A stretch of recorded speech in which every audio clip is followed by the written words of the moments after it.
Tervetuloa Lähikonttiin. Me ollaan nyt täällä kahvilatilassa. Lähikontti on nyt 5 vuotta ollut toiminnassa tässä Karstulassa. Perustettu alun alkaen meidän maatilayhteyteen tämmöiseksi liitännäiselinkeinoksi. Tarkoitus oli saada myyntipiste meidän lihatuotteille ja sitten pikkuhiljaa sieltä kasvettu tähän mittaan, missä nyt ollaan.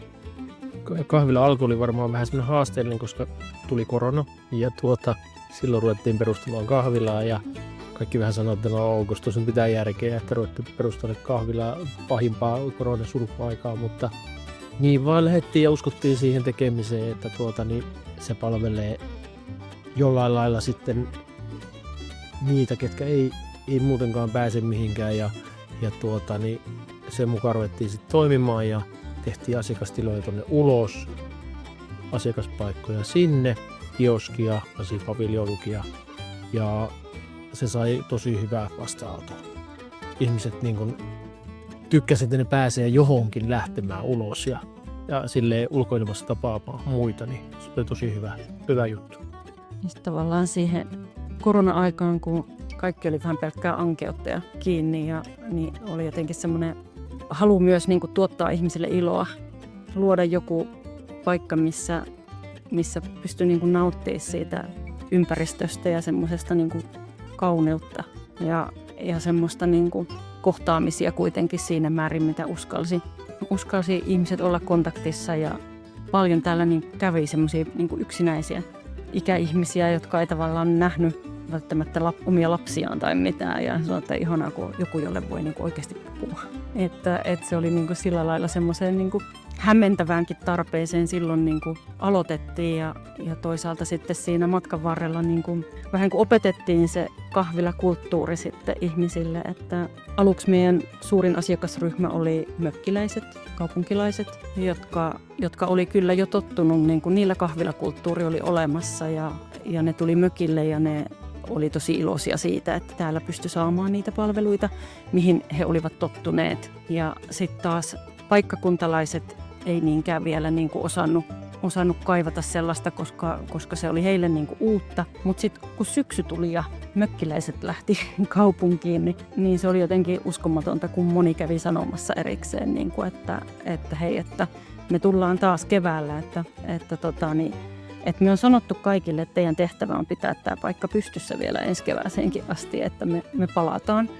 Ja se tuntui tietenkin tosi hyvälle, että sillä oli tarve sille työlle, mitä oltiin tekemässä. Sitten sitä syksyn mittaan niin paikkakuntalaisetkin löysi meidät. Ne rupesi tulemaan käyttää palveluita ja päästiin sinne kevääseen ja mökkiläiset tuli takaisin ja se oli aina yhtä ihanaa, kun että hei, täällä me ollaan. Moni varmaan oppi tuntemaan siitä, mikä se semmoinen cappuccino tai espresso on, että ei ollut koskaan välttämättä sellaista, ei päässyt maistamaan. Että. Niin on erikoiskahvit ei itse asiassa ollut ihan ensimmäisenä vuonna, ne tuli meille sitten, kun saatiin tilaa lisää.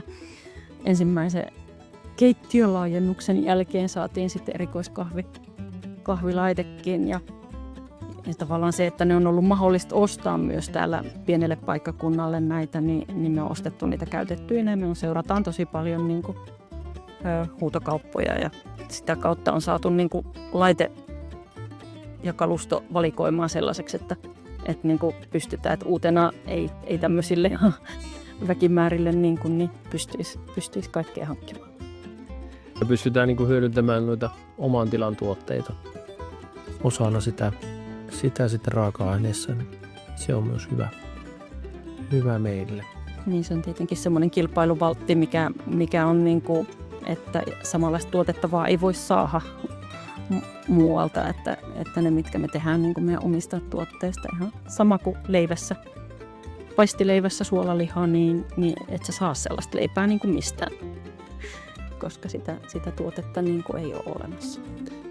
Ja varmaan alun perinkin se ajatus siitä, että sitä tuoretta, eli kaikki leivotaan paikan päällä ja pyritään sillä sitä hävikkiä minimoimaan, että tehdään sitten aina tarpeen mukaan uutta sitten aina vitriiniin. Ja se on tavallaan sitten myös niin kuin tehty kunnon raaka-aineista ja aidoista tuotteista aina, että